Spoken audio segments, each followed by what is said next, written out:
Movie का start एक classroom से होता है जहां एक बच्ची की अचानक डेथ हो जाती है। इस तरह बाद में बच्चों की एक एक करके एक डिजीज़ की वजह से मौत होना शुरू हो जाती है।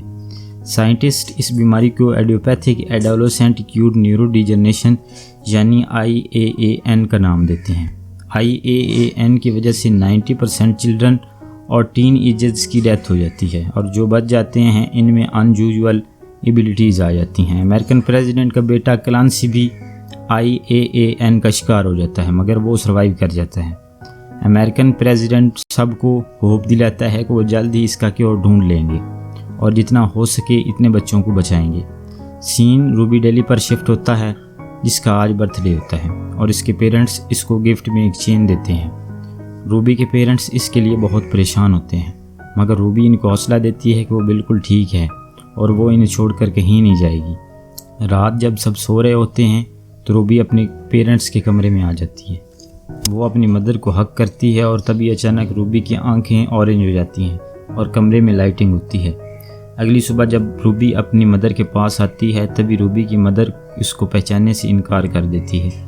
वो बिल्कुल ऐसे रिएक्ट करती है कि वो कुछ जानती ही नहीं और वो इसको नहीं जानती और वो उसको स्ट्रेंजर समझती है और रूबी को एक गिराज में बंद कर देती है। रूबी यहाँ एक कोने में डरी हुई हालत में रो रही होती है और डोर ओपन होता है तो वहाँ इसकी मदर नहीं बल्कि आर्मी के लोग होते हैं। गवर्नमेंट इस वजह से इतनी परेशान नहीं होती कि इतने बच्चों की डेथ हो रही हैं और इनकी एक पूरी जनरेशन ख़राब हो गई है, बल्कि इनको जो बात परेशान कर रही थी वो इनकी सुपर पावर थी और होने वाली एबिलिटीज़ की वजह से परेशान होते हैं।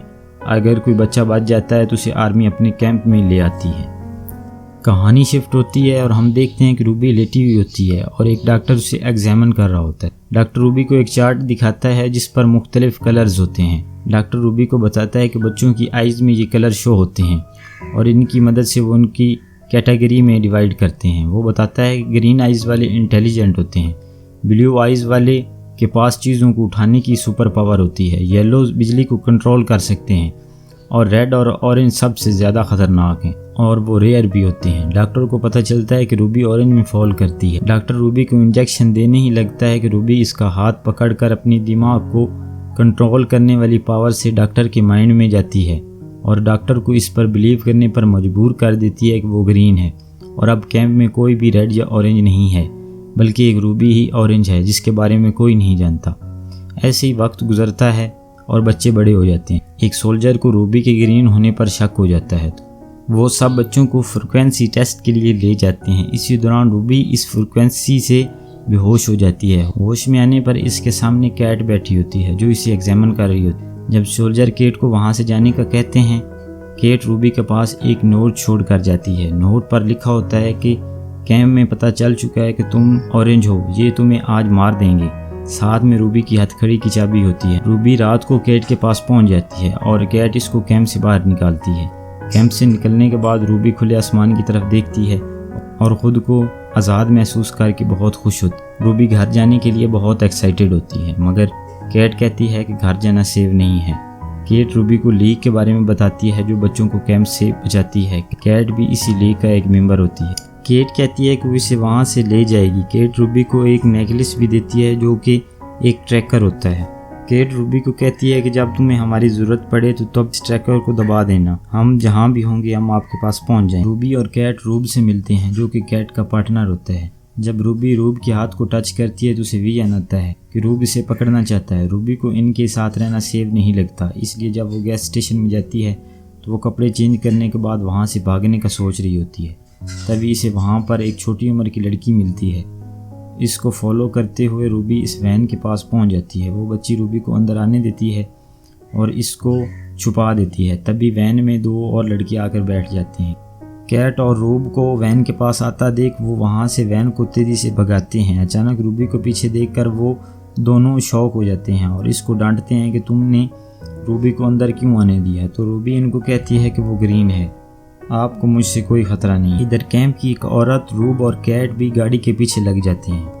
लियम गाड़ी को ड्राइव कर रहा होता है और साथ चार्ल्स बैठा होता है और वो लड़की जू होती है। लियम और जू दोनों येलो हैं और चार्ल्स ग्रीन होता है। लियम रूबी को गाड़ी ड्राइव करने का कहता है लेकिन रूबी कहती है कि वो गाड़ी ड्राइव नहीं कर सकती। तो लियम इसको कहता है कि ये बहुत आसान है, रूबी गाड़ी को ड्राइव करती है तो लियम अपनी पावर को यूज़ करते हुए स्टॉर्म लाता है और इनकी कारें पीछे रह जाती हैं। जब वो थोड़ी दूर जाकर रुकते हैं तो रूबी उनको छोड़कर जाने लगती है, मगर लियम इसे रोक लेता है और उसको कहता है कि हमारे साथ ईस्ट रिवर चलो, और इनको बताता है कि वो जगह सेव है।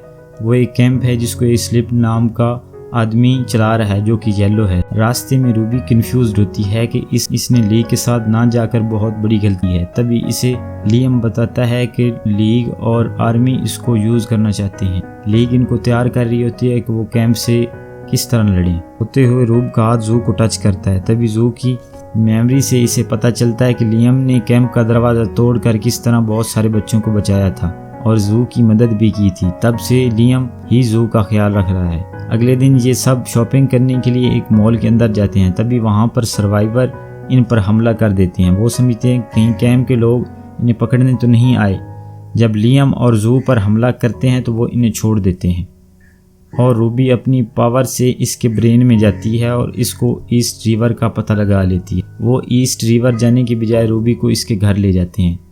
रूबी बहुत खुश होती है। वो इन सब को बाय बोलकर अपने घर जाती है और घर के गेट पर रुक जाती है। अपनी मदर को देखकर अंदर जाने लगती है तो फिर रुक जाती है और रूबी को पास्ट याद आ जाता है। वो इसको फिर से पहचानेंगे नहीं और वो रोकर पीछे भागती है तो रास्ते में इसको लियम मिलता है। लियम को रूबी से प्यार हो चुका था। वो इसको यकीन दिलाता है कि वो इसको कभी अकेला नहीं छोड़े। वो दोनों किस करने ही लगते हैं तो रूबी इसको रोक देती है। कार के पास पहुंचने पर लेडी जीन्स लियम पर अचानक हमला कर देती है और लेडी जीन्स ने इनके पीछे से जू और चाब्स को बांध दिया होता है। लेडी जीन्स जब रूबी पर हमला करने के लिए आगे बढ़ती है तो रूबी इसका हाथ पकड़ लेती है और अपनी पावर्स की मदद से इसके ब्रेन में जाती है और उसको जंगल की तरफ चलते रहने का कहती है।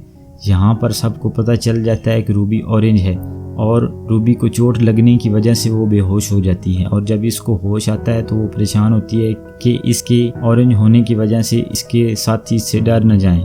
लेकिन ऐसा कुछ नहीं होता और वो सब ईस्ट रिवर की तरफ चलने लगते हैं और आखिरकार वो ईस्ट रिवर पहुंच ही जाते हैं।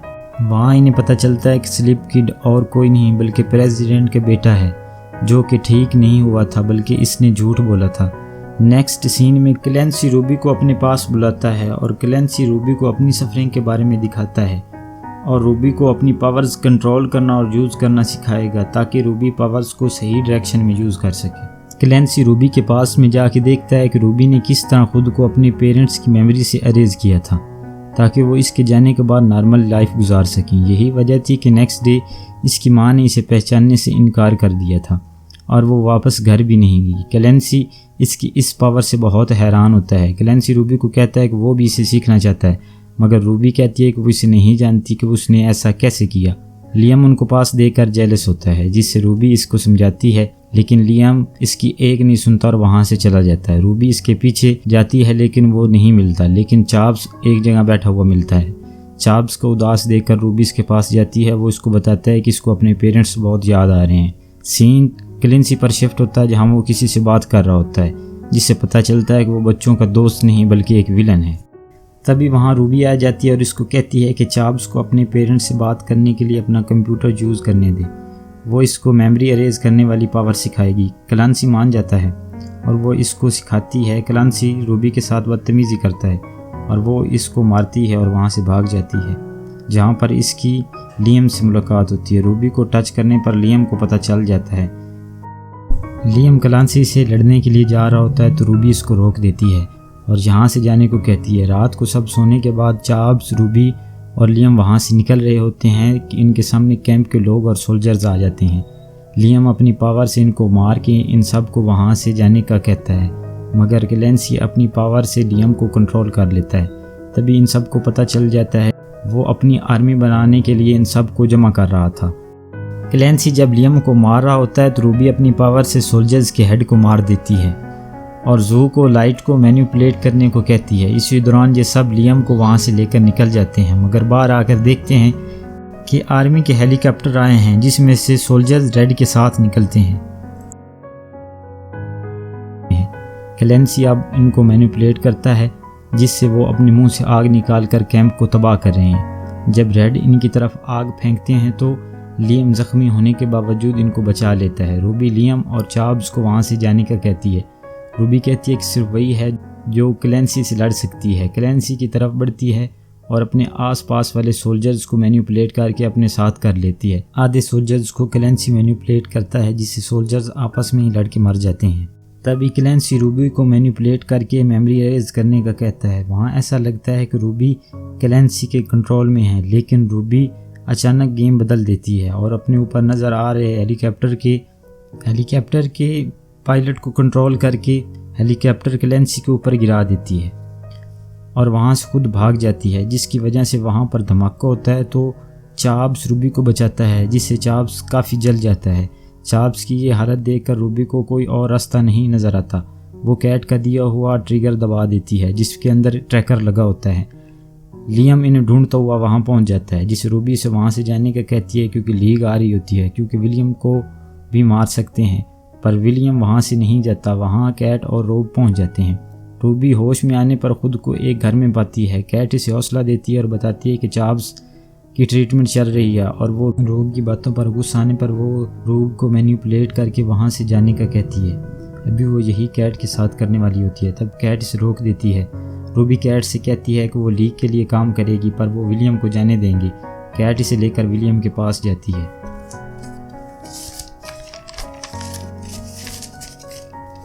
जहाँ रूबी लियम की मेमोरी से खुद को निकाल देती है। ये एक बहुत ही इमोशनल सीन होता है। लास्ट में क्लेंसी एक प्लेन से सोल्जर्स के साथ जख्मी हालत में निकलता है।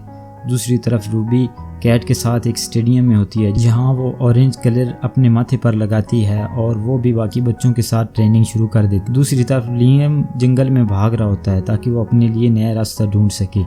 जो कुछ सर्वाइवर बच्चों के साथ होती है और मूवी यहाँ पे ख़त्म हो जाती है। अगर आपको हमारा ये वीडियो अच्छा लगा हो तो चैनल को सब्सक्राइब करना हरगिज़ ना भूलें। Thanks for watching.